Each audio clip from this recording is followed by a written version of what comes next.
નમસ્કાર દર્શક મિત્રો, હું છું જિગ્નેશ મહેતા। રેમી ન્યૂઝના ડિજિટલ પ્લેટફોર્મમાં આપનું સ્વાગત છે। જોઈએ આજના મુખ્ય સમાચાર।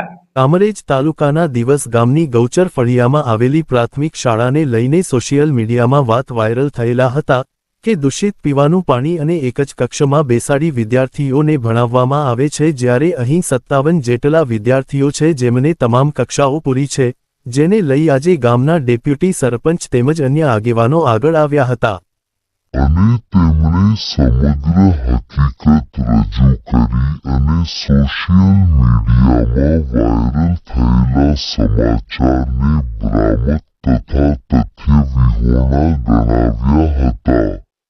શું કહ્યું જોઈએ?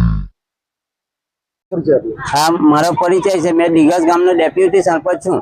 नरेश भाई गोल्डन भाई राठौर मारू नाम।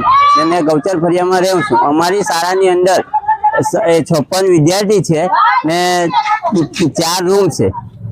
4 रूम है ने एनी अंदर 2 शिक्षक है ने 1 हेल्पर है।